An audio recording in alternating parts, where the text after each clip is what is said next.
అట్లాగే పాకిస్తాన్లో ఉన్నటువంటి బెలూచిస్తాన్లో ఇవి ఉన్నాయి, మాకు కావాలి. ఇట్లా ఎక్కడ ఏది ఉంటే అది కావాలంటుండు. రేర్ ఎర్త్ మెటీరియల్ ఉంటే అవి కావాలంటుండు, జలసంధుల మీద పెత్తనం కావాలంటుండు. ఈ విధంగా కంట్రోల్ చేసి వరల్డ్లో ఎవరైనా ఆల్టర్నేటివ్ ఎదుగుతారా అని అనుకుంటే వాళ్ళని కంట్రోల్ చేయటానికి ఈ విధమైనటువంటి తర్వాత ఏదైనా అడ్వాంటేజ్ ఉందంటే దానికి డిసడ్వాంటేజ్ క్రియేట్ చేయటం. రష్యా పుతిన్ ఆధ్వర్యంలో స్ట్రాంగ్గా ఉంది. ఉక్రెయిన్ని నాటోలో చేర్చుకుంటాని ఉక్రెయిన్ తోటి యుద్ధం పెట్టి 4 ఏళ్ల నుంచి రష్యాని అందులో ఊపిరి మెసలు కూడా చేస్తున్నాడు. ఉక్రెయిన్కి ఆయుధాలు సప్లై చేస్తూ. రష్యా ఇంతకాలం రెసిస్ట్ చేస్తుందని అనుకోలేదు. ట్రంప్ ఏడాది 2 ఏళ్ల చర్చలు జరుపుతాడు అనుకున్నారు. అట్లాగే ఇవాళ చిప్స్ మొత్తం కూడా తైవాన్ నుంచి ఎక్స్పోర్ట్ అవుతాయి. అది చైనా చేతుల్లోకి పోతే అది చైనా వాస్తవానికి చైనాకే హక్కు ఉంది దాని మీద. బ్రిటిష్ స్వాతంత్రం వచ్చేటప్పుడు ఆ రైట్స్ ఇచ్చిపోయింది.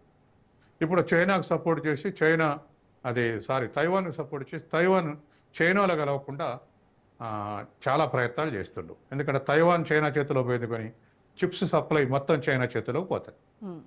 కాబట్టి అట్లా చైనాని కంట్రోల్ చేయడానికి, చిప్స్ తయారు కాకుండా ఉండటానికి తైవాన్ని కంట్రోల్ చేయటం, రష్యాని కంట్రోల్ చేయడానికి ఉక్రెయిన్ తయారు చేయటం, ఇటువంటివన్నీ ప్రయత్నం చేస్తూ ఉంది. కాబట్టి ఏది ఇండిపెండెంట్గా వ్యవహరిస్తే, ఏది సావరెంటీ బిహేవియర్ ఉంటే ఆ దేశాన్నలా కంట్రోల్ చేసుకుంటూ వస్తుంది.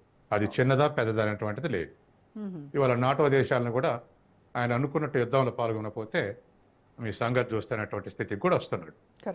ఇది ఎందుకు చేస్తున్నాడు, ఈ పిక్చర్ అంతా అర్థం కావాలంటే వ్యూవర్స్కి ఒక్క మాట చెప్తా. అమెరికా తన పెత్తాన్ని కోల్పోతుంది. ఇవాళ డాలర్ అమెరికన్ ట్రెజరీ సెక్యూరిటీస్ ఇదివరకు 2017లో $18 ట్రిలియన్ ఇతర దేశాల దగ్గర దాచుకున్నాయి. ఇప్పుడు వచ్చేవరకల్లా అది $9 ట్రిలియన్ పడిపోయింది. అంటే అన్ని దేశాలు డాలర్లు వదులుకున్నాయి.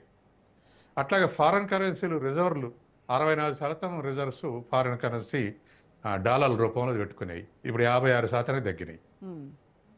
ఆల్టర్నేటివ్గా బంగారం రూపంలో పెట్టుకుంటారు, వాళ్ళ సొంత కరెన్సీ రూపంలో పెట్టుకుంటున్నారు. కాబట్టి అమెరికా పెత్తనం, డాలర్ పెత్తనం తగ్గితే వాళ్ళ గ్రిప్ పోతుందని చెప్పేసి అవి నిలబెట్టుకోవటానికి టారిఫ్లు, జలమార్గాన్ని చేయటం, ఎదురు తిరిగిన దేశాల మీద దాడులు చేయటం అని చేస్తున్నాడు.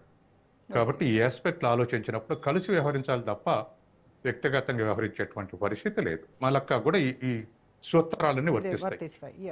సరే, మలక్కా జలసంధికి ముఖద్వారం అయినటువంటి ఈ అండమాన్ నికోబార్ దీవుల్లో భారత్ తన మిలిటరీ ప్రెజెన్స్ను పెంచుతూ ఉంది. అంటే ట్రంప్ ఆశించేటువంటి ఇండో పసిఫిక్ డామినెన్స్లో భారత్ హెల్పర్గా ఉంటుందంటారా, లేదంటే గేమ్ చేంజర్గా ఒక పివోట్గా మిగిలిపోతుందంటారా?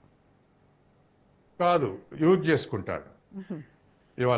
ఇవాళ గల్ఫ్లో ఇరాన్ కంట్రోల్ చేయడానికి లేదా గల్ఫ్ని కంట్రోల్ చేయడానికి ఇజ్రాయెల్ని ఎట్లా ఉపయోగించుకుంటుండో అట్లా ఇరాన్ ఇప్పుడు అమెరికాకు గల్ఫ్ దేశాలకు మధ్య దాదాపు 1000 కిలోమీటర్ల దూరం ఉంటుంది. 15-20 వేల కిలోమీటర్ల దూరం ఉంటుంది. అంత దూరం నుంచి టార్గెట్ రీచ్ కాబట్టి గల్ఫ్ దేశాలన్నింటినీ బెదిరించి వాళ్ళ దేశాల్లో స్థావరాలు ఏర్పాటు చేసుకోరు. అందుకే ఇరాన్ ఆ స్థావరాల మీద దాడి చేసింది. ఇజ్రాయెల్ అనేది పర్మనెంట్ సోర్స్. అట్లాగే రేపు అండమాన్లో కూడా ఇండియాని వాడుకుంటాడు. మిగతా దేశాలు తూర్పు ఏషియాని కంట్రోల్ చేయడానికి ఆ విధంగా వాడుకుంటాడు. మన దీవులు కూడా కొన్ని ఉన్నాయి కాబట్టి ఆ దీవుల మధ్య నుంచి ప్రయాణం చేయాల్సి వస్తుంది. కాబట్టి దీంతో మనకు కూడా పాత్ర వస్తుందని మనోళ్ళు మన వల్ల మురిపం. అది ఏ మేరకు మనల్ని ఎలో చేస్తాడు? అప్పుడు ఒక ఇంపీరియలిజంలో ఎవరైనా పాత్రదారులే. ట్రంప్ కొంచెం అగ్రెసివ్ పాత్రధారి. ఏ అధ్యక్షుడున్నా ఇవే పాలసీలు అమలు చేస్తారు. రెండిట్లలో ఏ పార్టీ వచ్చినా, డెమోక్రటిక్ వచ్చినా, రిపబ్లిక్ వచ్చినా గత 50 ఏళ్ళుగా ఈ వరల్డ్ ఆర్డర్లో తన నెంబర్ 1 పొజిషన్ కాపాడుకోవడానికి ఇటువంటివన్నీ యూజ్ చేస్తూనే ఉన్నారు. కాబట్టి అటువంటి ఏదో ఎక్స్పెక్ట్ చేసి అమెరికాని ఇష్టానుసారం వదిలేస్తే ఈ పరిస్థితులు ఎదురవుతాయి. అట్లని ప్రతిఘటించడానికి బ్లాక్స్ లేవు. ఇది ఎదుర్కొంటున్నట్టు ఇది వరల్డ్ క్రైసిస్. ఇప్పుడు క్వాడ్ కూటమిలో భాగంగా అమెరికా, భారత్ కలిసి ఇటు మలక్కాలో సబ్సర్ఫేస్ మానిటరింగ్ చేస్తున్నాయని వార్తలు వస్తున్నాయి సార్. అంటే ఇది ఎందుకంటారు? చైనా సబ్మరైన్ మూవ్మెంట్స్ను కంట్రోల్ చేయడానికి అని అంటారా కలిసింది? ఖచ్చితంగా.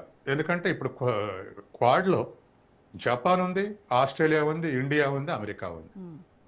ఈ 4 దేశాలు కలిసి, అంటే ఆస్ట్రేలియా, జపాన్, ఇండియా, అమెరికా ఈ 4 దేశాలు కలిసి క్వాడ్గా ఏర్పడి ఆ, చైనా తూర్పు సౌత్ సీలో చైనా యొక్క మూమెంట్ లేకుండా ఉండటానికే క్వాడ్ ఏర్పడింది. మ్మ్.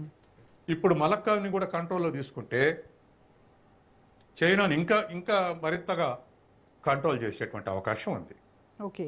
ఇది బహుశా ఇట్లా కార్నర్ చేసుకుంటూ పోతుంటే చైనాని కానీ రష్యాని కానీ ఇతర దేశాలని ఇండిపెండెంట్గా వ్యవహరించేటువంటి దేశాలని చైనాని కానీ లేదా పాకిస్తాన్ తోటి వైరుధ్యం వస్తే ఇండియాని కానీ ఒక్కొక్క దేశం ఒక్కొక్క వంతు ఒక్కొక్కసారి వస్తుంది. కాబట్టి ఈ పరిస్థితుల్లో ఖచ్చితంగా దాని టార్గెట్ మాత్రం ఫైనల్ టార్గెట్ నేను గత నెల రోజులుగా మన ఛానల్లో చెప్పుకుంటూ వస్తున్నా. మ్మ్.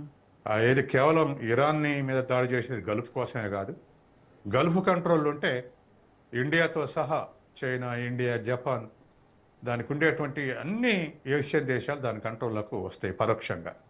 ఓకే. ఆ ప్లాన్ కూడా ఉందని చెప్పుకుంటూ మనం అనుకుంటూ వస్తున్నాం. ఇప్పుడు మూడు పాయలుగా వచ్చేటువంటి సీ ట్రేడు ఒక్క పాయ ద్వారా మలక్కా ద్వారా బయటికి వెళ్ళాలి తూర్పు ఆసియాకు. అందుకని దాన్ని కంట్రోల్లో పెట్టేస్తే అసలు తూర్పు ఆసియా ట్రేడ్ మొత్తం కంట్రోల్ ఉంటుంది. ఇది అమెరికా వ్యూహం. మ్మ్. అందుకని ఈ 3 దేశాలని తను మిత్రులుగా ఉంచుకొని దాని మీద కంట్రోల్ చేయడానికి ప్రయత్నం చేస్తుంది.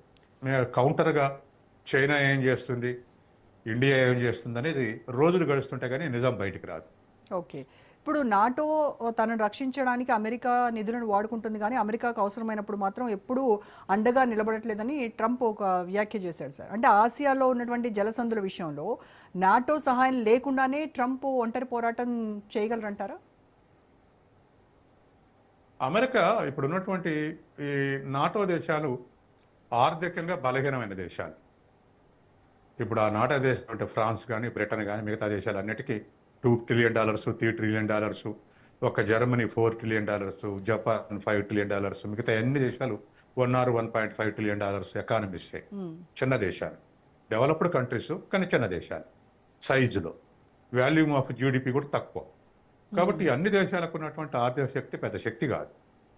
కానీ మార్కెట్ విషయంలో పెద్ద మార్కెట్, కొనుగోలు శక్తి ఎక్కువ ఉంది. కాబట్టి నాటోలో సభ్యులుగా ఉండి అది ఏర్పడ్డది వార్సాకు వ్యతిరేకంగా. తూర్పు యూరప్ దేశాలన్నీ సోషలిస్ట్ బ్యాక్స్గా హిట్లర్ ఆత్మహత్య తర్వాత 1940